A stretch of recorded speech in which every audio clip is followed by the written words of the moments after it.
Époque, le Salon des livres de Caen, 2021. Bonjour, nouvelle rencontre dans ce salon Époque. Je le remercie pour son accueil et nous allons cet après-midi rencontrer un écrivain, Patrick Scheder, mais qui est également pianiste. On va parler de cette double casquette, qui est venu accompagné d'un de ses contributeur de l'ouvrage dont on va parler également, qui est Alain Bougrain-Dubourg, très connu et que nous sommes ravis de retrouver ce soir. Merci. Patrick Scheder, vous avez donc écrit un livre, bonjour à vous, qui s'appelle « Pour une pensée écologique positive », oui, paru chez Belin, avec la participation donc de Boris Cyrulnik, Benjamin Stora, et Alain Bougrain-Dubourg. C'est cela. Mais vous avez aussi d'autres ouvrages à votre actif, à votre catalogue. Écoutons la nature, il y a quelques années. Et puis Des jardins et des hommes, dans lequel vous avez déjà écrit avec la collaboration, la contribution de gens notoires dans le domaine du jardin, oui, comme avec Gilles Clément, voilà, c'est ça. Jean-Marie Pelt. Ah oui, Jean-Marie, que je regrette beaucoup. Oui. Et oui, et puis un autre disparu qui est Michael Lansdal. Et Michael Lansdal, avec lequel j'ai travaillé pendant 17 ans. Voilà. Et puis, un livre auquel Alain aussi a participé l'an dernier, qui était autour de Léonard de Vinci et la nature, voilà, avec Francis Allais. Voilà. Donc, l'habitude en tout cas, un procédé qui consiste à faire intervenir des sommités, des gens qui ont une compétence dans un domaine où vous, en tant que pianiste, on ne s'attend pas forcément à vous trouver. Mais avant de parler plus en détail de ça, un petit rappel quand même du parcours d'Alain Bougrain-Dubourg, qui, même s'il est connu, mérite d'être rappelé. Vous êtes à la fois journaliste, vous avez commencé comme ça en termes de notoriété à travers d'abord une collaboration à la télévision avec Dorothée, si je me trompe pas. Ça remonte loin. Ça remonte, hein. Oui, excusez-moi, et on va être obligé de dévoiler. Je ne rougis pas du passé. Voilà. Ah là là, je ne savais pas ça. Mais puis des titres, des morceaux conséquents de votre carrière, qui commençait avec aussi un tournage sur les bébés phoques avec Brigitte Bardot. C'est quelque chose qui a marqué à un moment donné les esprits dans le domaine de la cause animale, qui a quand même été le leitmotiv de toute votre carrière. La condition animale et la préservation de la biodiversité. Et en fait, ce sont deux idées qui ne se conjuguaient pas forcément. Aujourd'hui, ça va un peu de soi, quand on parle d'environnement, de biodiversité, de s'intéresser au bien-être de la faune. Avant, il y avait vraiment les amis de la nature et les amis des animaux. Et à la limite, ils ne se parlaient pas trop. Et moi, franchement, pendant quelques belles décennies, j'ai toujours essayé de rapprocher les uns et les autres, parce que je considérais que ça participait d'une démarche commune. C'est Lamartine qui dit on n'a pas un cœur pour les hommes, un cœur pour les animaux, on a un cœur où on n'en a pas. Et on peut dire qu'aujourd'hui, il y a un mouvement, ce début du XXIe siècle, très très clair, qui vise à respecter à la fois l'animal et le vivant qui nous entoure, la faune sauvage plus largement. C'est pour ça que c'était intéressant de faire référence à vos premières pratiques dans ce domaine, parce que quelque part, ça s'appuie justement sur aussi la démarche de Patrick Scheder, sur une historisation en définitive de ces mouvements-là. Vous avez été producteur, Alain Bougrain-Dubourg, d'émissions de télévision qui ont eu de longues séquences, de longues séries à l'époque où il n'y avait pas non plus YouTube et Internet pour diffuser de l'information. C'était donc sur des chaînes nationales. Et puis vous êtes extrêmement engagé en termes de cause animale, puisque depuis quelques décennies, vous êtes président de la Ligue de protection des oiseaux, qui continue à vous occuper beaucoup. Oui, aujourd'hui, quand j'ai été nommé, alors que je ne voulais pas, pour être très franc, je pensais avoir ni le temps ni la compétence, il y avait 3 salariés et 3000 membres. Aujourd'hui, on est 550 salariés en France, 60 000 membres, 8 000 bénévoles. On est la première association de protection de la nature en France et on s'intéresse aussi bien en ce moment, par exemple, il y a une préoccupation grave, c'est la renégociation de la PAC. Est-ce qu'enfin on va intégrer la biodiversité dans la production, les éoliennes, l'éducation à l'environnement, les centres de soins pour la faune sauvage, que sais-je encore. Il y a vraiment un travail quotidien mais passionnant. À ce titre-là, votre expérience, l'expérience de ce mouvement, vous amène à intervenir dans le débat national ou européen? Ah oui, en permanence. Par exemple, au niveau européen, malheureusement, quand on a tout épuisé et qu'on n'a pas réussi à convaincre ici en France, on se tourne vers la Cour européenne de justice. Et j'étais au Conseil d'État avant-hier, pour plaider une affaire de glu qui continue de se maintenir, qui va être abandonnée. J'attends les résultats dans quelques jours, mais je pense qu'on va gagner. On va tourner la page d'une pratique barbare, non sélective, qui prend des espèces protégées et qui les maltraite. Bon, voilà. Et donc, il a fallu aller jusqu'à la Cour européenne de justice, qui a pointé le Conseil d'État en France. On voit bien que c'est au plus haut niveau que ça se passe. Demain, je fais une conférence de presse avec le Muséum national d'histoire naturelle sur une opération qui se déroule en ce moment. C'est l'observation des oiseaux des jardins. Et ça nous donne des indicateurs sur l'état des populations, où on voit notamment que c'est souvent les oiseaux, je ne vais pas être trop long, mais qui sont du secteur agricole, qui sont les plus touchés. Ils ont perdu 20% de leur population. Et ça nous renvoie donc à revisiter le modèle agricole. Tout à fait, et le monde que l'on construit. Oui.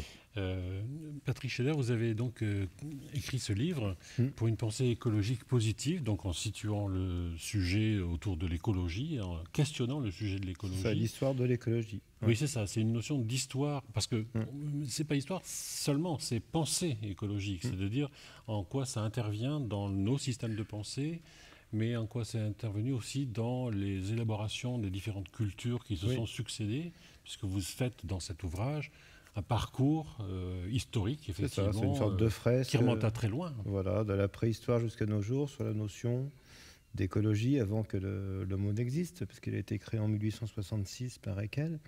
Mais bien sûr qu'on fait de l'écologie et on l'aperçoit depuis l'origine du vivant, enfin, tel que l'humain l'a perçu. Et je crois que c'est très important de replacer les problématiques actuelles. Je vois que dans la salle, il y a pas mal de jeunes. C'est-à-dire, ce que vous vivez, il faut le replacer dans une fresque beaucoup plus large que le temps présent. Parce que le temps présent, il est souvent relativement anxiogène. Voilà. On dit aux jeunes générations, vous avez 10 ans pour sauver la planète, après c'est foutu. Bon. C'est quand même le genre de choses qu'on dit rarement à une génération. Oui. C'est un précédent.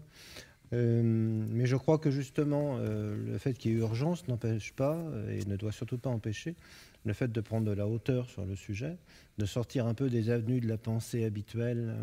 Et actuellement, l'écologie est perçue d'une manière très très clivante. Il y a les pour, il y a les contre, il y a les gentils, il y a les méchants. Bon.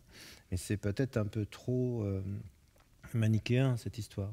Et j'ai essayé de démontrer dans le livre qu'au contraire, la pensée sur l'écologie est quelque chose qui est constitutif, par exemple, pour notre société, de la civilisation occidentale, à mon sens, et que, bien sûr, il y en avait qui étaient pour, mais il y en avait beaucoup qui étaient contre, et que donc les jeunes générations peuvent se rattacher à ces racines historiques, et qui souvent, d'ailleurs en France, ont été positives pour défendre leur lutte, et pour dire, mais on n'est pas les premiers, on n'est pas les seuls, on est dans une continuité, on n'est pas dans une rupture. À ce moment-là, ça présente le problème différemment. C'est plus les pour, les contre, c'est plus une idéologie parmi d'autres, vaguement libertaire, c'est carrément un élément constitutif de notre culture. C'est-à-dire qu'en fait, l'écologie, aujourd'hui, elle est très présente sur le terrain du politique. Oui. Comme vous le disiez, que l'on soit pour ou contre, et c'est souvent un objet qui est un objet de dispute. Le livre prend le recul nécessaire pour nous parler de la période néolithique, où ce n'était pas sur le même terrain que ça se situe. Dans le domaine de l'Antiquité aussi, avec vous faites un petit peu un parcours de certain nombre de pensées sur la nature qui sont intervenus, qui nous ont permis d'évoluer au fil des générations et des croisements de cultures. Oui, parce qu'effectivement, c'est un disciple, son meilleur disciple d'Aristote, Théophraste, qui a fondé, par exemple, ce qu'on appelle maintenant la botanique. Voilà. Et la pensée d'Aristote, même si elle est pyramidale, c'est-à-dire l'homme est au-dessus de la pyramide et en bas, il y a le reste, mais il essaye tout de même de faire une continuité entre les différents règnes végétaux, animaux et humains, en disant qu'il y a des solutions de continuité et non pas des ruptures, chacun dans son coin, avec l'homme qui supervise le tout. C'est beaucoup plus fin que ça. Et ils ont lancé avec Théophraste ce qu'on appellerait bientôt un programme que je trouve génial, qui s'appelle Enquête sur la nature. Voilà, je trouve que c'est ça l'écologie, c'est enquêter sur la nature. On ne saurait jamais tout, mais il démarre cette enquête. Voilà. Et ça montre toute l'humilité. C'est-à-dire on ne connaît pas grand-chose, on va enquêter pour essayer de comprendre, de connaître. Ce serait intéressant donc, pour un mouvement politique écologique de se référer à cette première brique. Voilà, je pense qu'on ne peut pas accuser Aristote d'avoir été chez Europe Écologie Les Verts, hein, ni Georges Sand qui a défendu la soirée de Fontainebleau. Donc c'est intéressant de montrer qu'avant toutes ces pensées politiques, finalement, relativement récentes, la perception était parfois la même il y a par exemple 150 ans ou bien plus loin. Oui, je me suis arrêté pour faire comme ça des sauts dans le temps sur un chapitre où vous parlez de la période de Louis XIV avec un fondateur de la méthode scientifique qui est Descartes, en l'opposant à un naturaliste qui est La Fontaine. Bien sûr, oui. Non, mais La Fontaine connaissait très bien les théories de Descartes et 20 ans après, il dit « Monsieur Descartes a voulu faire de la nouveauté en disant que l'homme était au-dessus et tout le reste ne valait rien, hein, puisque effectivement Descartes et puis Malebranche disaient que les animaux étaient comme des machines automatiques. Il prenait comme prétexte que, je ne sais pas, il voyait une hirondelle revenir tous les ans au même endroit pour faire son nid. Il dit, ben voyez, elle n'est pas conséquente, elle agit comme une horloge. Voilà. Et La Fontaine, dont le père était maître des eaux et forêts, et lui-même a récupéré cette charge d'ailleurs, dit, ben non, mais c'est complètement faux. Monsieur Descartes, il nous entraîne sur une voie qui est totalement fausse. Et il écrit beaucoup de fables pour défendre justement la cause animale. Alors, c'est ça un peu, si vous voulez, tout le monde le sait à la rigueur, sauf qu'on ne le montre pas quand on nous l'enseigne.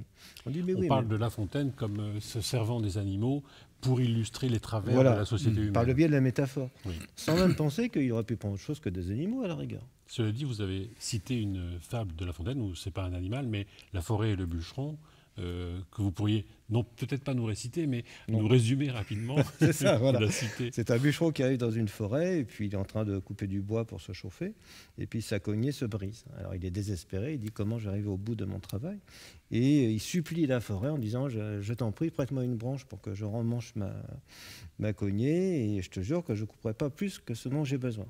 La forêt elle dit ok, on veut bien te faire confiance, enfin, La Fontaine le dit mieux que moi, et elle lui donne une branche. Et La Fontaine raconte qu'une fois que cette branche est mise au bout de sa hache, et bien le bûcheron n'a que de cesse de tout détruire. Voilà. Et donc c'est une métaphore assez intéressante si on pense à la déforestation en Amazonie, par exemple.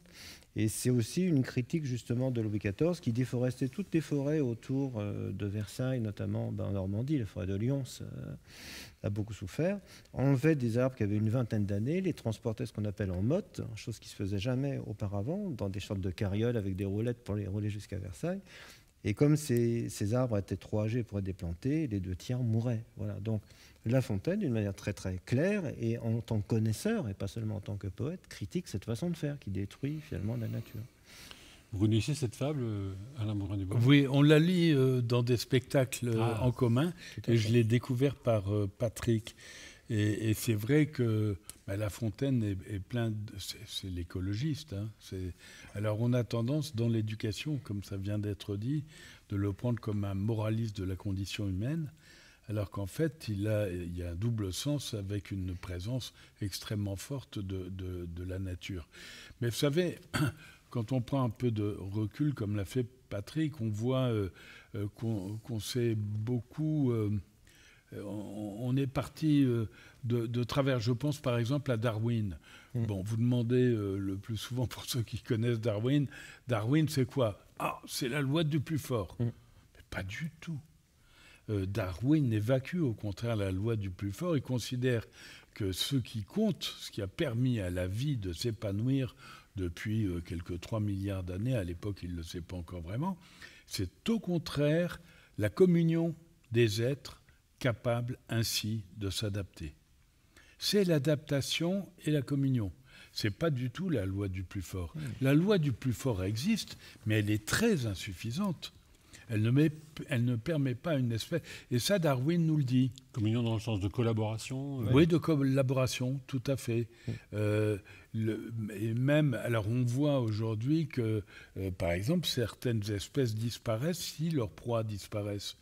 Et on voit que certains rapaces vont faire moins de poussins pour préserver la ressource alimentaire pour leurs générations futures. Enfin, il y a plein d'exemples multiples qui montrent que même entre proie et prédateurs, il peut y avoir une forme de complicité qui s'établit. Les lemmings avec des pics tous les 4 ans.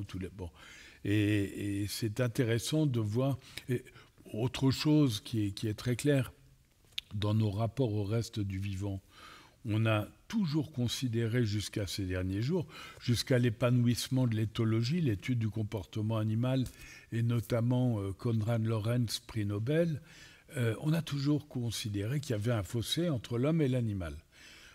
Qui a inventé l'outil? C'est l'homme. Ah ben non. En étudiant le monde animal, on découvre que les chimpanzés sont capables de choisir des branchettes, de les découper pour les plonger dans une termitière. Les chimpanzés utilisent depuis bien longtemps l'outil. La loutre de mer va mettre un caillou sur son ventre, elle est sur le dos, et puis elle met des coquillages, elle prend un autre caillou, elle a inventé le marteau et l'enclume. Et puis bien d'autres choses dans le monde animal. On dit par ailleurs, ils ne se reproduisent que pour pérenniser l'espèce. Ben non, pas du tout. Ils se reproduisent parce que c'est vachement grave de baiser. Voilà, et tout simplement. Et on l'a découvert avec les bonobos, où il y a du reste sur la sexualité, bien d'autres choses qui permet une organisation sociale tempérée, on va dire, sans agression. En fait, il y a une très grande diversité de comportements. Voilà. Par Et rapport à plus toutes ces... on avance dans la connaissance à l'égard de l'animal, plus on se rend compte que l'homme n'est pas sur un piédestal. Il est différent, mais on a beaucoup de proximité, d'où la nécessité de reconnaître la souffrance, qu'elle soit physiologique ou psychologique, chez nos voisins de planète. On l'a reconnu pour l'animal domestique, pas pour l'animal sauvage en droit français. On va y revenir sur cette notion de prise de conscience, mais dans le livre de Patrick Scheder, pour une pensée écologique positive, ça aussi on y reviendra tout à l'heure, il y a toujours ce déroulé historique, et on a parlé de Darwin, qui vient au bout d'un certain temps, évidemment, dans la connaissance humaine, et cette connaissance, elle est datée autour de Darwin, on ancre beaucoup de choses, et ça sont passé énormément de choses après, mais avant aussi. En particulier, Darwin lui-même s'inscrit dans un processus de connaissance, de meilleure connaissance du monde.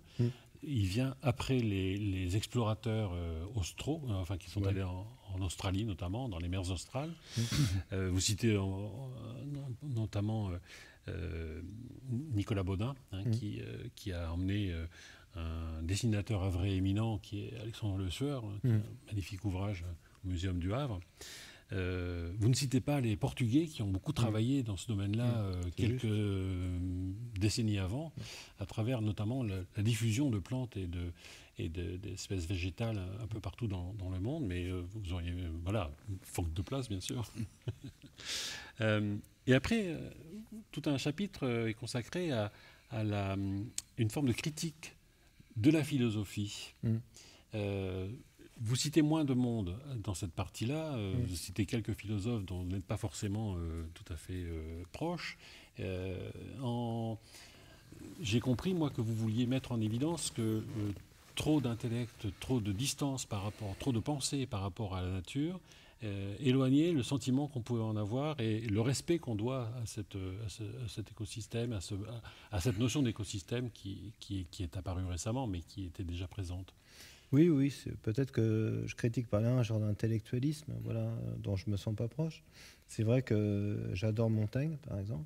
Peut-être qu'il y a beaucoup de philosophes qui le classeraient pas parmi les philosophes. Au fond, il est à cheval sur tellement de choses. C'est un genre de transfuge, Montaigne. Au fond, c'est un homme politique, c'est aussi un philosophe, c'est aussi un gestionnaire de son domaine. Voilà. Oui, bien sûr. Les philosophes ont une vie. Oui, mais je crois que c'est pas mal qu'il ait eu une vie politique en même temps qu'une vie de penseur. Voilà, je pensais aux philosophes du 19e siècle et du 20e siècle qui sont peut-être moins vos amis. Oui, non, c'est pas qu'ils soient pas mes amis, mais puisque tout à l'heure on parlait de la condition animale. Montaigne, justement, a vraiment défendu la condition animale dans de longues pages où il dit que c'est incroyable, dans des termes extraordinaires, qu'un langage truculent et populaire et sophistiqué à la fois, que l'homme a tort de se mettre au-dessus de toutes les autres espèces vivantes, qu'il est sur un genre de réduit qui s'appelle la Terre et qui se croit le centre du monde alors que l'univers est infini, etc. Il remet, je crois, l'humain à sa place d'humilité qui est absolument nécessaire. Et c'est vrai que quand la considération de l'espèce humaine s'envole sur des sommets qui n'existent souvent que dans la tête du philosophe qui les édicte, c'est pas du tout quelque chose qui me touche, au fond. Et je pense que l'homme n'est pas fini, enfin l'humain n'est pas fini, en quelque sorte. Parce que quand on voit la distance entre ce qu'il dit lui-même et ce qu'il fait, il y a tellement un fossé que ça montre bien que l'évolution doit être en cours. Voilà. Puisse l'homme arriver à atteindre l'idéal qu'il s'est fixé lui-même. Voilà. Alors, je pense que la philosophie, finalement, doit servir à ça. Mais ce que j'aime beaucoup chez Montaigne, c'est qu'il y a un aspect très concret, terre, très homme du terroir, du terrain, jardinier, je dirais. Voilà. C'est un jardinier d'esprit, il s'y connaissait aussi pour jardiner la terre, il savait ce que c'était, même s'il dit qu'il n'était pas bon jardinier, il gérait un domaine. Comme George Sand, quand elle gère le domaine dedans, et elle ne va pas aller tracer les sillons dans le champ, mais ce sont des humains qui ont une connaissance du terrain et qui peuvent en parler, à mon avis, avec beaucoup plus de tact et d'exactitude et d'humilité que quelqu'un qui réfléchit depuis son bureau, tout simplement, en fait. Malgré tout, vous citez également Marx, qui intervient dans le processus d'évolution de la connaissance en analysant les rapports économiques. Et c'est un moment important de toute cette démonstration qui consiste à dire que la possession de la terre en particulier, des moyens de production, a une importance évidente, mais bonne à dire et à étayer, et qui se trouve appliquée ensuite dans, en particulier le début de la période soviétique, mais qui ensuite trouve un moment d'arrêt.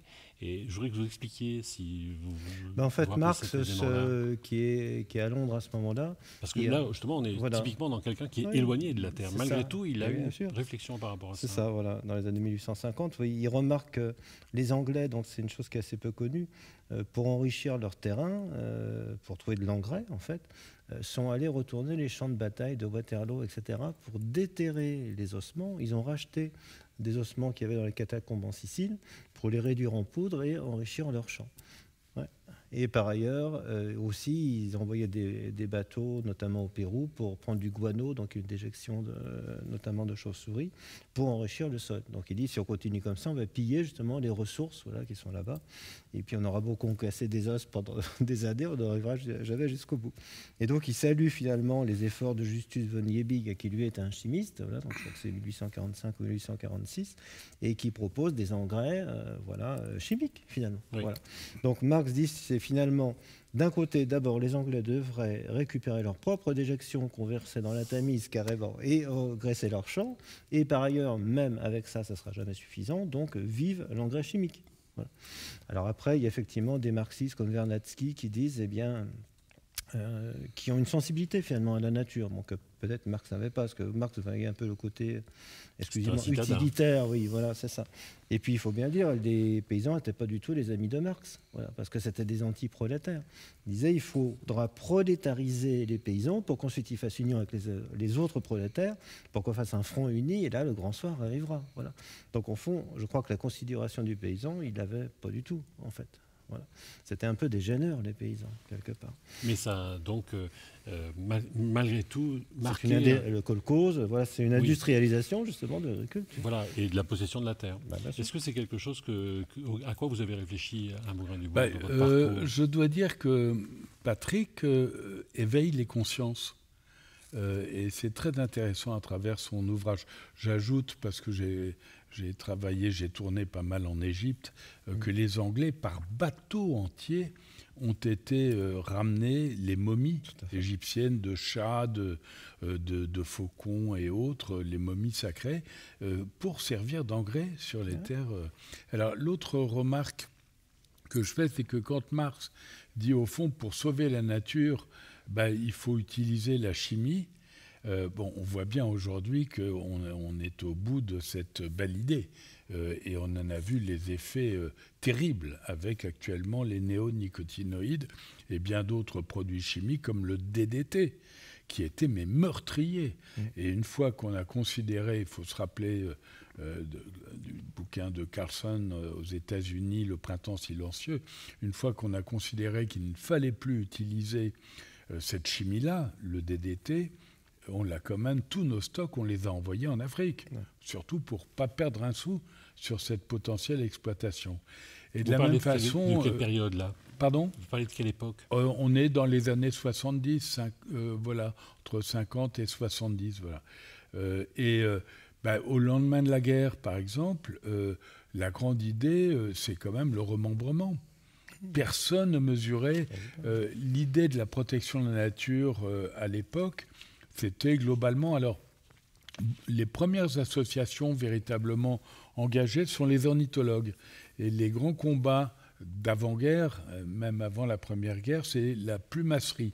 C'est-à-dire les femmes portaient des plumes excentriques sur les chapeaux et on allait en chercher en Australie, en Nouvelle-Zélande, en Amérique du Sud.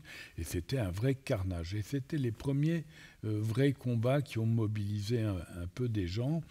Mais je dois dire, la LPO que je préside, aidée en 1912, elle s'est vraiment beaucoup investie dans ces combats. Mais elle n'a pas vu venir le remembrement au lendemain de la guerre. C'était les 30 Glorieuses. Il fallait tout reconstruire. On n'avait pas à bouffer. Moi, j'en veux pas à mes parents. J'en veux beaucoup à mes contemporains. Et dans ma grande naïveté, enfant, j'imaginais que j'allais refaire le monde avec ma génération.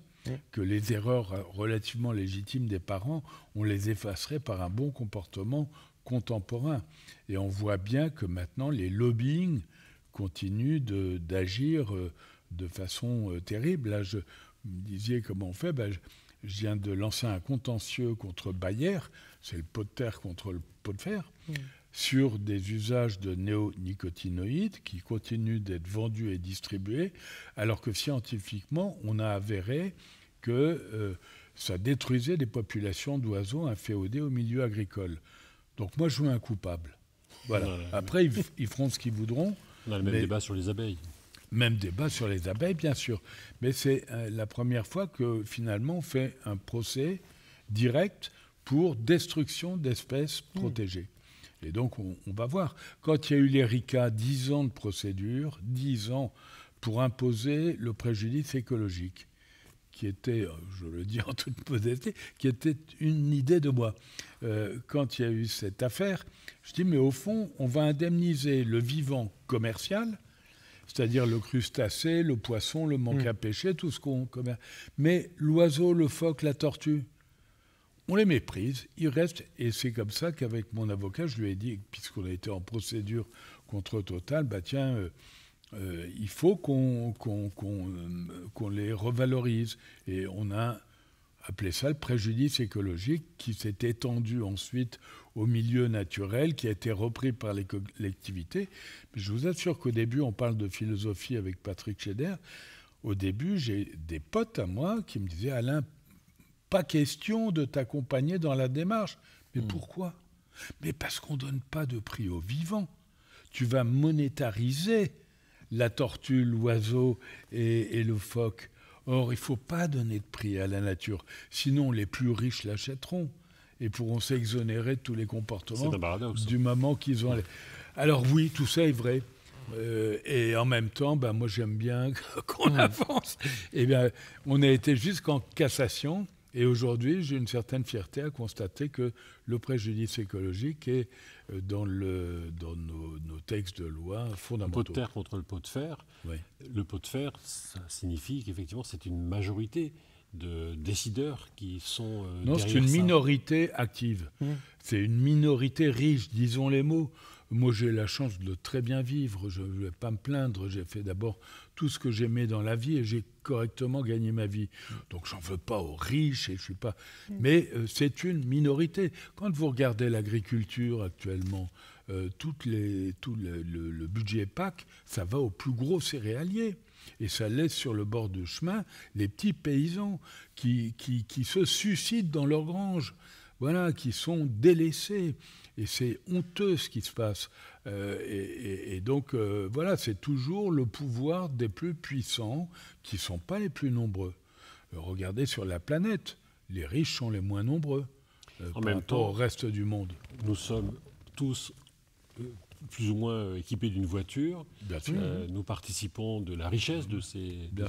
et sans mettre en question cette... Et quand on fait œuvre d'économie de CO2, soi-disant, quand on prend une voiture électrique, on ne fait que déplacer le problème, mais qui reste un problème de lobbying et de... Alors c'est tout le problème de cohabiter avec ces oppositions, enfin ces contradictions, bien sûr. Bien sûr. Mais vous voyez, on va prendre un secteur comme la viande. Moi, je ne suis pas végane, même pas végétarien. Et pourtant, franchement, je me bats au quotidien pour la condition animale. Et tous ces véganes, ces végétariens sont mes potes. Ils ne me le reprochent pas. Ils me disent, bon, je mange de moins en moins de viande. Mais vous regardez aujourd'hui, dans les TGV, il y a des menus véganes. Ce n'est pas pour faire plaisir à quelques passagers qui, quand les trains marchent, sont là parce qu'ils ont envie de manger vegan. C'est parce qu'il y a un mouvement de la société, singulièrement de la part des jeunes qui ont entre 18 et 30 ans, par là, et qui ont choisi, dans leur rapport au vivant, de ne pas être des prédateurs violents. L'exécutif ne voit pas bouger la société, ou bien alors... il fait semblant de ne pas voir. Mais c'est incroyable l'évolution actuellement. Et c'est pour ça, Patrick, je crois qu'on est bien d'accord, que l'avenir, bon, c'est un peu ridicule de dire ça, mais appartient aux jeunes. Oui, je crois que dans une ou deux générations, on aura des relations totalement différentes avec nos voisins de planète, les animaux. Vous connaissez Stéphanie Maubé, la bergère, qui est installée à Lessay dans la Manche, sur le rivage de la Manche, et qui est éleveuse de moutons de présalé. Oui. C'est une jeune femme qui a sorti avec un journaliste, Yves Deloisan, un ouvrage qui s'intitule « Il était une bergère ». Et elle est maintenant devenue, à la faveur des élections municipales de l'année dernière, maire de la petite ville de Lessay. C'est une Parisienne qui, un jour, est partie en vacances dans la Manche, qui est tombée en amour devant l'idée d'élever et de faire naître des agneaux. C'est très paradoxal. Elle fait naître des agneaux qu'elle vend ensuite, parce que c'est de ça qu'elle vit. Voilà. Elle en parle plutôt bien, c'est intéressant. Et on pourrait penser que vous ne pourriez pas être amis. Moi, je pense que c'est le contraire. Parce que bien sûr. Dans sa démarche d'éleveuse, elle est extrêmement respectueuse de l'animal. Bien sûr. Et en particulier, elle lutte en ce moment contre un problème qui est celui de l'absence d'abattoir dans la Manche. Avec des animaux qui sont obligés d'être... Faire des kilomètres dans des conditions terribles de stress. Alors que moi, je suis actuellement... je fais partie d'un groupe qui soutenons les abattoirs itinérants. Comme ça existe dans d'autres pays où on évite le stress des déplacements avec toute la réglementation qui n'est pas respectée. Vous vous rendez compte qu'on fait naître des animaux ici en France, qu'on va faire grossir jusqu'au Portugal et autres, qu'on remonte pour aller les vendre en Turquie. Enfin, des trucs, mais dans quel monde vivons-nous? Et ces animaux subissent ces contraintes au quotidien. Donc Stéphanie Maubé, c'était un petit coup de pub pour le prochain numéro de Michel, qui parlera d'elle sur le thème de habiter. Donc dans cette démarche d'écriture et de déroulement historique, vous en arrivez à des rencontres avec Alain Bougrain-Dubourg, mais également avec Boris Cyrulnik, qui intervient dans votre livre, à qui vous posez... une question qu'on pourrait tous se poser de toute façon tout le temps, enfin deux questions, qui sont « qu'est-ce que l'homme ?» et la deuxième étant « qu'est-ce que la nature ?» Moyennant quoi, c'est des questions très embarrassantes. Oui, répond « je ne sais pas ». Voilà. Oui, c'est ça. Bien sûr, c'est ça qui est intéressant, c'est de ne pas savoir. Je veux dire, on ne saura jamais, parce que c'est la manière de poser la question, certainement, que l'humain a de se poser la question qui est fausse, quelque part, je ne sais pas où. Mais pour relever ce que vous disiez tout à l'heure sur le fait d'une écologie positive, voilà, parce que beaucoup de gens disent, bah oui, mais alors ça porte du moulin à des gens qui disent que l'écologie c'est punitif. Si vous parlez d'écologie positive, c'est que d'autres parlent d'écologie négative. Voilà. Ce qui est négatif, c'est de ne pas connaître son histoire. Quel est l'humain qui dirait « Youpi, je suis orphelin, je suis content de ne pas connaître mes parents ». Ça n'existe pas. Il est évident qu'il vaut mieux connaître ses antécédents pour vivre. On vit mieux, avec beaucoup moins de stress. Et puis, ça donne de la force aussi, ces racines, pour mieux vivre le monde présent et pour imaginer le monde d'après. Quand des jeunes générations qui ont, je dirais, entre 20 et 30 ans, disent qu'ils souhaitent créer des nouveaux imaginaires, souvent ces nouveaux imaginaires sont peut-être plus proches d'une certaine mesure. Je pense beaucoup à des citadins, justement, comme vous l'expliquez tout à l'heure, qui vont se retirer à la campagne pour réensauvager des forêts, faire de l'agriculture, faire de l'élevage, etc., qui se rapprochent plus de l'exemple de leurs arrière-grands-parents que celui de leurs parents. Voilà. Donc l'écologie, encore une fois, c'est quelque chose qui, au contraire, rassemble les générations. Et la meilleure façon de le prouver, à mon sens, c'est l'histoire et un sens historique. Je crois que, de même que des gens comme Michelet, par exemple, au XIXe siècle, ont créé un récit national autour de la France, qui en avait bien besoin, parce qu'on était passé par au moins 6 régimes en 60 ans, ce qui est quand même très instable, voilà, avec pas moins de 2-3 révolutions. Reprendre des personnages capitaux auxquels des gens de droite, de gauche, monarchistes, bonapartistes, etc., puissent se rattacher comme un emblème qui parle à toutes et à tous, c'est très très important. Et dans notre propre histoire française, tout à l'heure on évoquait La Fontaine, on peut parler de George Sand, de Victor Hugo, qui était le premier à inspirer une loi sur la défense, sur la condition animale. On doit pouvoir se rattacher à ces phares, voilà, qui nous servent de fondement, d'argument pour dire nous aussi on a nos raisons. Et puis, on s'appuie sur des aînés et qui nous donnent la force de nous projeter vers un avenir. Tous ces gens qui étaient de l'époque romantique, en fait, ce qui est très amusant, c'est qu'ils ont préservé, par exemple, la forêt de Fontainebleau, qui était du patrimoine végétal, en s'appuyant sur la loi des monuments historiques, l'inspection des monuments historiques. Voilà. Oui, vous évoquez Barbizon. Oui, c'est très très important, parce qu'en fait, en 1830, sous Louis-Philippe, il y a Guizot, qui est le ministre de l'Intérieur de l'époque, qui crée l'inspection des monuments historiques. Bientôt, pour se faire mérimer, va rejoindre cette inspection. C'est là qu'on va restaurer Notre-Dame. Hein. N'oublions pas que Notre-Dame, c'est là d'où tout est parti, y compris l'histoire de Fontainebleau, y compris les histoires de création de parcs naturels. Puisque quand Victor Hugo, qui était féru d'architecture médiévale, écrit Notre-Dame de Paris, dans sa préface, il écrit qu'il écrit ce roman pas seulement pour que les gens passent du bon temps, mais aussi pour que les Français soient plus attentifs à leur patrimoine. Et en 1832, vu que le roman, c'est vraiment un succès incroyable, il dit maintenant, il faut faire une loi. Vous avez aimé le roman, vous aimez Notre-Dame, faites une loi. Prouvez-le. Voilà, c'est ça. Bon, la loi, finalement, n'arrivera qu'en 1845. Mais quand même, depuis, les monuments historiques ont progressé, le patrimoine bâti est préservé. Donc, quand les peintres de Barbizon, ce petit village en oreille de Forêt-Fontainebleau, et George Sand demandent que la forêt soit défendue comme un être vivant, ils se rattachent à la loi sur les monuments historiques. Elle devait être déboisée, déboisée, voilà, et planter des résineux qui étaient beaucoup pour l'exploiter, donc. Oui, parce que Louis-Philippe, voilà, c'était un gestionnaire. Hein, c'était vraiment le roi des banquiers. Voilà. Donc, tous ses ministres étaient banquiers, j'y peux rien. ne souriez pas. Bon, donc, lui, c'est un gestionnaire. On va jouer avec Alain la semaine prochaine à Eux. Eux, c'était son château de famille, avec un domaine forestier immense. Donc pour lui, il faut que ça rapporte. Quand il voit à Fontainebleau du sable où il n'y a rien qui pousse, si ce n'est des bruyères, il dit mais ça ne sert à rien tout ça. Plantez-moi des pins, que ça rapporte à l'État, etc. C'est son point de vue. Voilà. Et puis, les peintres qui s'étaient installés là parce qu'ils aimaient ces paysages vagues, un peu à l'abandon, avec des chênes séculaires, disent on est en train de détruire notre instrument de travail. Et ils commencent à faire des campagnes de lobbying incroyables, à peindre des arbres, à les montrer à Paris. Donc les Parisiens disent c'est magnifique, on ne va quand même pas détruire ça. Ils mettent les journalistes de leur côté. Et ils peignent qu'ils appellent des portraits d'arbres. Ça, c'est super intéressant. Parce que, que l'arbre n'est plus un objet, mais il devient un sujet. C'est comme si je vous peignais. Voilà. Je peux peindre un chêne comme vous, c'est-à-dire avec son caractère, sa personnalité, son identité. C'est très, très fort. Et en plus, ils inventent, sans même le savoir, une sorte d'activisme vert, finalement, puisque la nuit, tous ces jeunes gens, contre 20 et 30 ans, comme Théodore Rousseau, ils vont arracher les pieds de pin, etc. Voilà, donc ils mettent un bordel monstre. C'est en fait la première ZAD avant l'heure. Ça a quand même duré environ 60 ans. Et ils obtiennent des premières contributions de l'État pour préserver ce domaine naturel. Grâce à la princesse Eugénie. Du reste, voilà, c'est ça. Et c'est Napoléon III, donc, comme tu le dis, qui va... On va boucler avec le fait qu'au mois d'octobre, à Barbizon, il y aura une exposition consacrée à Rosa Bonheur. Peintre animalière s'il en est. Hein. Ouais. Remarquable. Voilà une artiste qui a su regarder les bêtes, le bétail, avec un tel talent. On va parler de livres après, là-dessus.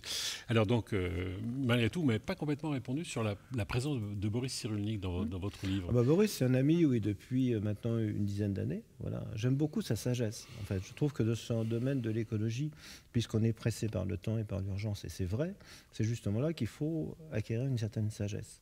Comme toute personne, par exemple, qui fait l'école de guerre, ne doit surtout pas confondre ce qui est domaine du domaine de la stratégie, du domaine de la tactique et du domaine de l'activisme. C'est pas les mêmes, et du domaine de la politique. C'est pas les mêmes choses. Tout le foin qu'on fait autour de l'écologie actuellement fait penser qu'il suffit d'aller dans la rue, de crier, et puis on fera changer la politique. C'est pas vrai. Ça s'est jamais passé comme ça. Donc ça doit être l'objet d'une stratégie. Et pour organiser une stratégie, il faut prendre de la hauteur. Hein. Napoléon le faisait, quoi. Je suis pas du tout bonapartiste en ce qui me concerne, mais il y a besoin d'avoir la vue de perspective pour prendre des décisions.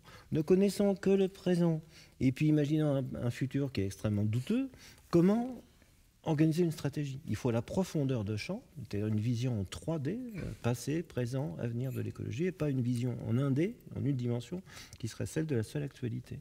Et je trouve qu'au niveau de la philosophie comme de la science, Boris, c'est ce genre d'homme-là, voilà, qui prend de la hauteur, qui a une sagesse, qui a toujours une chose intéressante à dire sur n'importe quel sujet, parce qu'il le traite d'un point de vue humaniste et scientifique à la fois. Et c'est très important.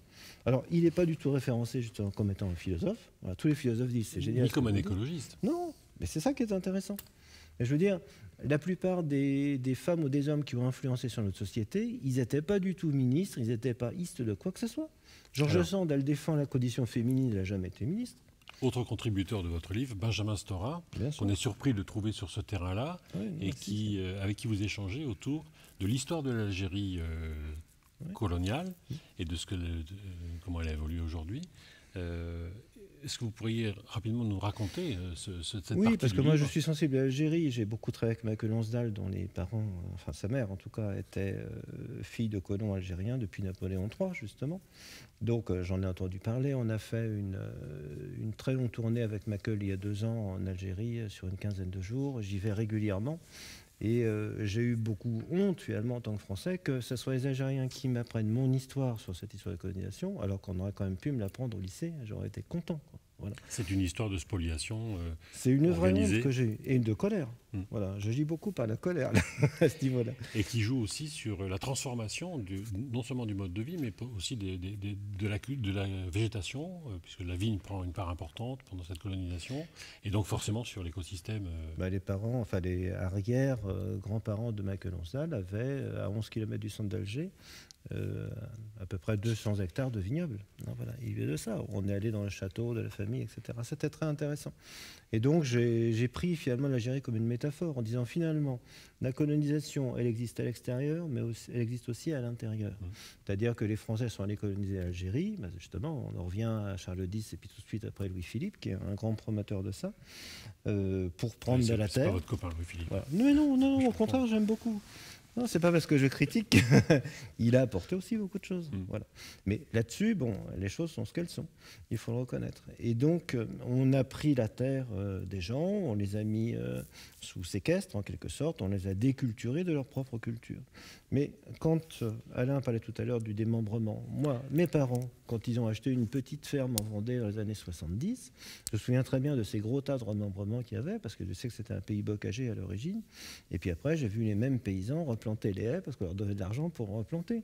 Je me souviens très bien de la mamie de la ferme d'à côté, une dame qui devait avoir 80 ans dans les années 70, qui était au coin de son feu, vraiment comme dans les gravures du XVIIe et XVIIIe siècle, avec la terre battue au sol, etc., avec un magnifique buffet de corps, une vieille table, etc.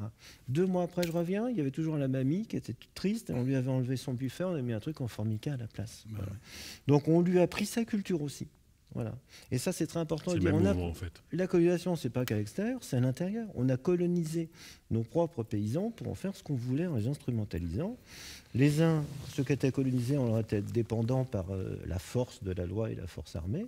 Et ceux qui sont français de souche, comme diraient certains, on les a rendus dépendants par la dette, tout simplement. Mais c'est aussi une colonisation. Oui. Voilà. Alain Morin-Dubourg, dans l'ouvrage... Patrick Scheder vous interpelle sur ou en tout cas vous répondez sur le terrain de la citoyenneté, du comportement du citoyen, et de l'importance qu'il a aujourd'hui dans le changement justement et la lutte contre le lobbying. C'est un sujet que vous pourriez développer, j'imagine, oralement. Alors, à la fois, je pense que c'est le pari d'avenir. C'est-à-dire que les citoyens s'emparent des réalités qui sont actuellement réservées à l'exécutif et qu'il y a un rééquilibrage à rechercher pour faire avancer les choses dans l'intérêt général. Cela dit, quand vous regardez la situation qu'on a connue sous le mandat du président Macron, il y a les gilets jaunes dès qu'il arrive, et en réponse à cela, il lance le grand débat. Bon, ça a été une messe colossale qui a coûté des millions. Moi, au nom de la LPO, à Paris, on a fait un grand débat sur la biodiversité. Il y avait Emmanuel Vargon qui était là, donc qui était secrétaire d'État à l'époque, etc. Bon. Et dans bien d'autres lieux. Dans la plus petite commune, il y a eu des gens qui sont venus écrire sur des livres communaux leurs espoirs, leurs vœux. Qui est devenu tout ça ? Voilà. Qui est devenu tout ça ? Rien. On est techniquement incapable d'en faire la synthèse. Et l'application. Alors, moi j'étais à la synthèse justement du Premier ministre à l'époque, qui a quand même donné les grandes orientations quelques semaines plus tard, après le grand débat. Et on voit qu'il y a deux choses qui se dégageaient.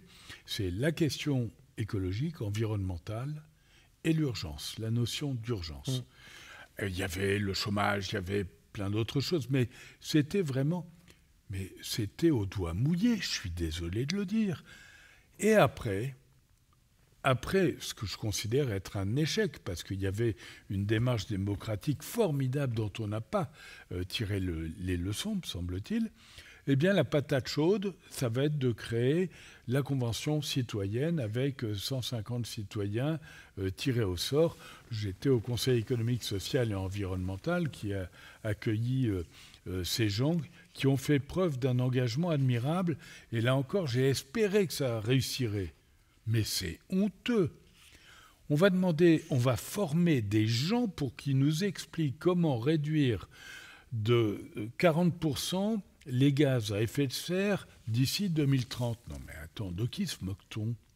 Alors qu'on a, et ça a été une idée d'Emmanuel Macron excellente, créé un haut commissariat au climat, qui a évidemment toutes les réponses, alors que vous avez le GIEC, qui est une organisation mondiale avec les plus grands scientifiques du monde, qui non seulement fait le constat, mais est force de proposition, alors qu'avec Jean Jouzel, qui est limatologue avec qui j'ai travaillé pendant près de 10 ans au Conseil économique, social et environnemental, on a rendu des saisines avec des auditions.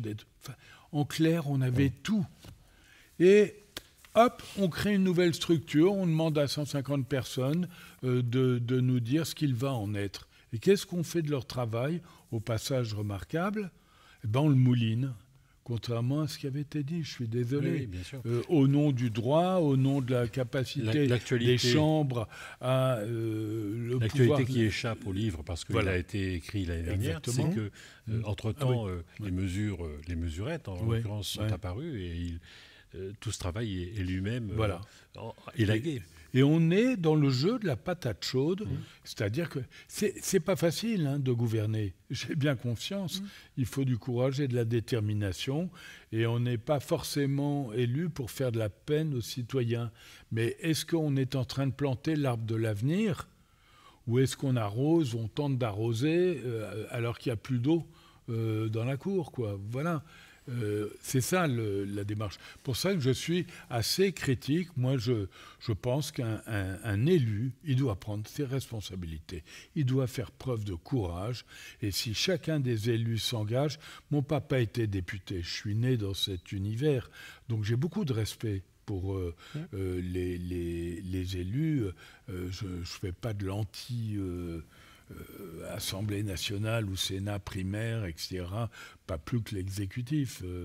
Mais je constate que là, on perd un temps fou, on ne satisfait pas l'avenir et on va risquer de le payer, parce que là, on vit une course contre la montre, on le voit bien. Vous vous rappelez la dernière phrase de votre intervention dans le livre ? Non, pas du tout. Pour moi, pour lui. c'est une manière de gagner du temps. Ah ben voilà. Ce qui ne se décide pas, c'est une manière de gagner du temps, en définitive. De gagner du temps sur quoi? Sur le maintien d'un système gagner du temps face à l'inéluctable, c'est-à-dire la responsabilité de changer les choses. Quand je vous parlais du DDT, par exemple, mais attendez, le DDT, c'était la solution géniale. Voilà, c'était un pesticide extraordinaire. Jamais on avait imaginé. Les engrais chimiques et tout, ça a été formidable. Et puis peu à peu, on se rend compte que à moyen terme et surtout à long terme, c'est une catastrophe. Donc on doit faire face à des échéances avec des prises de décision qui demandent beaucoup de courage. Et donc on recule à chaque fois. La patate chaude sert à reculer l'échéance de prise de décision. Comment on fait adhérer suffisamment de gens pour que ce soit plus facile pour les politiques de nous suivre, en définitive, d'être nombreux à être d'accord sur ce sujet-là? Écoutez, il y a une chose... pardon. Excusez-moi. Patrick parle dans son livre des modernes et des nouveaux. Les modernes, les néolibéraux, les nouveaux, qui sont proches des anciens. Vous pouvez nous préciser cela? Oui, les modernes, c'est-à-dire que quand j'entends... C'est pour donner des noms à des catégories, mais c'est pour faciliter la compréhension. Oui. Les modernes, en fait, ils proposent sous l'apparence de nouveautés des choses qui sont déjà très très anciennes. Mon père était chef d'entreprise et quand j'entends Emmanuel Macron, j'entends à peu près le même discours que mon père il y a 50 ou 60 ans. Donc c'est une question, véritablement. Voilà. Donc il est vieux, quoi. Il est moderne, mais vieux. Oui, c'est une pensée vieille dans un corps jeune. Et par ailleurs, mais je ne voudrais pas non plus accabler Emmanuel Macron. Je pense que c'est quelqu'un, pour revenir au propos du livre, qui a une avance culturelle et historique très importante sur ses contradicteurs. Voilà. Tout ce qu'on est en train... je pense qu'il ne connaît pas en détail l'histoire de l'écologie, mais l'histoire de la politique, l'analyse des différents types de républiques qu'il y a eu, etc. Comment on instrumentalise, ce que vient d'expliquer Alain, une assemblée. Par exemple, on dit convention citoyenne. Bon. En France, ça ne peut pas vraiment exister, parce que le mot convention, quand ça existait à la Révolution, c'était une convention qui avait le pouvoir législatif. Donc une convention qui n'a pas de pouvoir législatif, ça n'en est pas une. Voilà. Est-ce que Alain vient de décrire... C'est un début de langage, en fait. Ce qu'Alain vient d'écrire, ça me rappelle l'école. Voilà, on nous a parlé des états généraux, c'est-à-dire quand le roi était en grave difficulté, c'est toujours les moments de crise. On montre son avis au peuple seulement quand ça va mal. Ils réunissaient les états généraux, ils écrivaient, il faudrait faire ceci, il faudrait faire cela, etc. Et puis après, le roi, il faisait ce qu'il voulait. C'est exactement ce que vient de décrire Alain. Donc c'était les états généraux de la biodiversité. Pour ceux de 1789, ça a débouché sur autre chose. Oui, mais enfin, à son corps défendre, en quelque sorte. Voilà. Il n'était pas vraiment d'accord.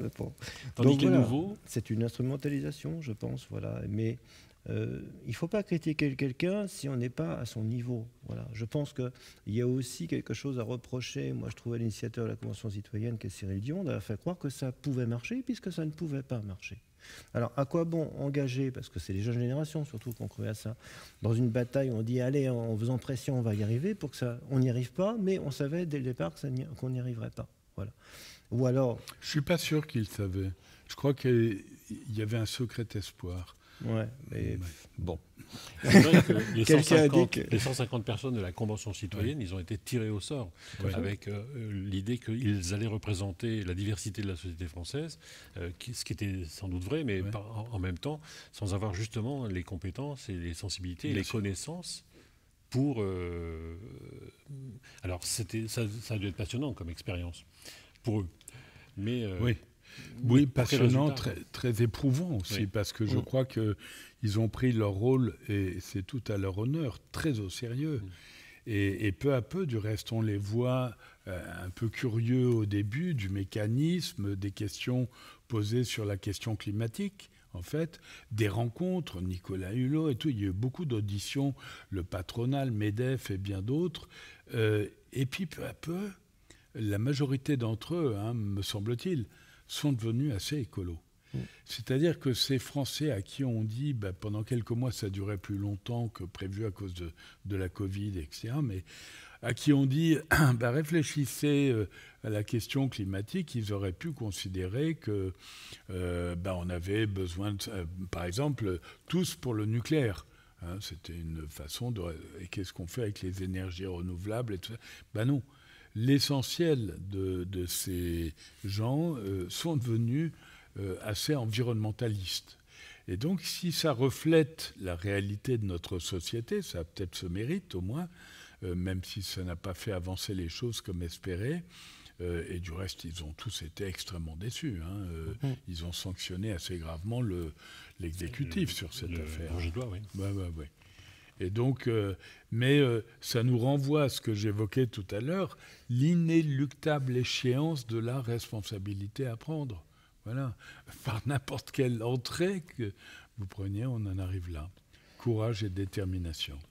Et ça veut dire aussi que si on souhaite un résultat politique, il faut agir aussi en tant que politique, même si on n'est pas aux affaires. Ouais. C'est-à-dire on ne peut pas reprocher à Emmanuel Macron d'avoir une vision politique de ça. Au fond, c'est son métier. Et que je sache, il n'a pas été élu non plus pour faire un programme écologique. C'est un peu comme si Marine Le Pen nous disait du jour au lendemain, chers amis, vive l'immigration. On dirait, bon, on a dû rêver. Donc pourquoi est-ce qu'on attendrait ça d'Emmanuel Macron? C'est là où je ne suis pas tout à fait d'accord avec le... Parce qu'il a pris des engagements de campagne. Oui, voilà, c'est ça. Un certain nombre qui n'a pas tenu. Voilà. On va bientôt terminer. Voilà. On a donc 5 minutes devant nous pour parler de culture, pour parler peut-être de musique. Vous êtes pianiste. Ouais. Qu'est-ce qui vous amène sur ce terrain de l'écologie? Très simplement, il y a une quinzaine d'années maintenant, j'ai eu un coup de foudre pour la nature que je ne saurais pas du tout vous expliquer. Voilà. Mais auparavant, comme tous les pianistes, je jouais dans des salles comme celle-ci, relativement sombres, qui se ressemblent toutes. Pleine de bois quand même. Celle-ci est belle, voilà. Il y a même du ciel bleu au mur. Voilà. Mais en général, c'est une boîte dans laquelle on est à l'abri pour se concentrer sur la musique. Et tout d'un coup, j'ai eu envie de faire un spectacle dans lequel on associerait effectivement musique et texte sur le thème de la nature, de la biodiversité, de ce qu'on appelle l'écologie. Mais ça m'est vraiment venu comme ça. Et en une année, j'ai changé totalement la vision de ma carrière. Vous étiez un pianiste classique? Voilà, classique et aussi musique improvisée, parce que depuis l'âge de 5 ans, j'ai toujours énormément improvisé. Et du jour au lendemain, je suis sorti donc des salles closes, finalement, pour aller en plein air dans des parcs, des jardins, des espaces naturels.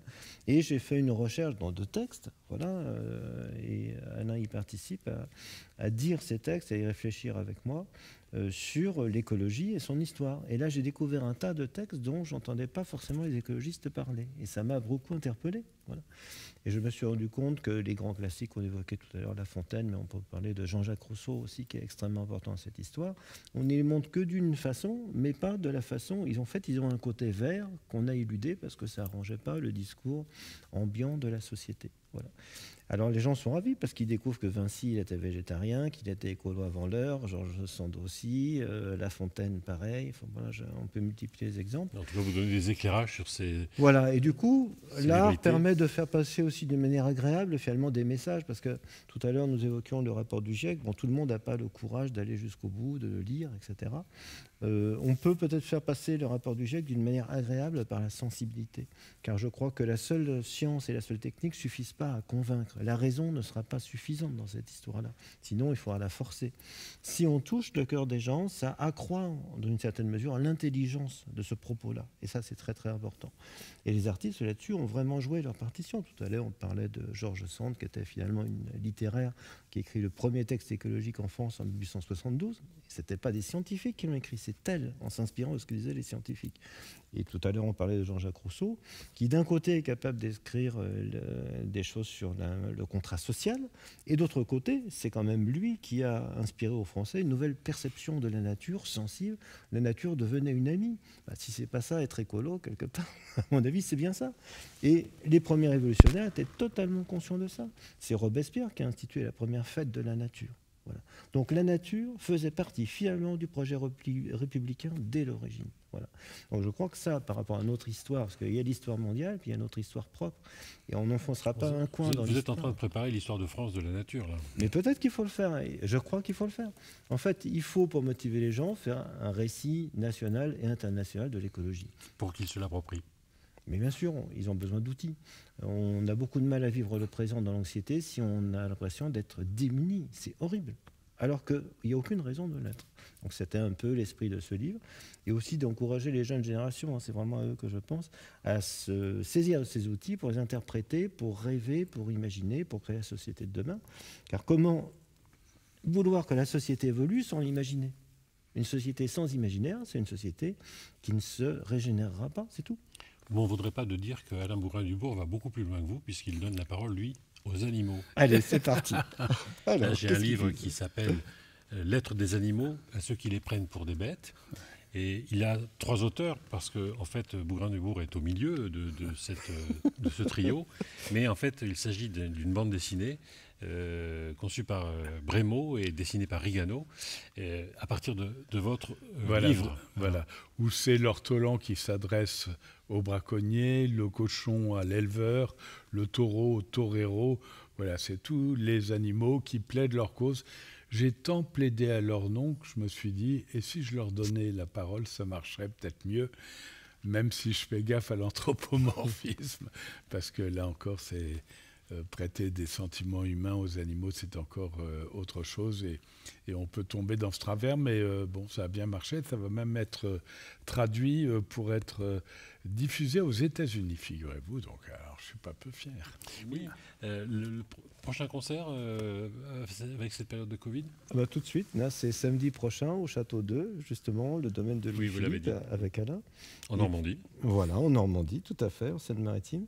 Et puis le lendemain, le 6, à Pont, donc au Château de Pont, là c'est la Charente-Maritime, c'est plus près de Tétère, Alain. Voilà. Et après, voilà, il y a 2 ou 3 spectacles par semaine dans des parcs, des jardins. C'est la vie qui reprend, hein. C'est un vrai bonheur, ces spectacles, parce que les gens viennent écouter une musique admirable. Patrick Scheder est vraiment un grand musicien, avec des textes de qualité, et on est dans une situation de paix. Vous savez, on voit tous bouger le monde, et là, ces spectacles, il y a une harmonie à travers la musique, à travers les mots, à travers l'attention, et c'est un vrai bonheur. Moi, je me ressource. Lui arrive-t-il d'être accompagné par le chant des oiseaux? Ah ben voilà, ça arrive, effectivement. Il y a des improvisations, oui. Cuit et piano. Merci beaucoup de votre présence et de cette intervention. Merci.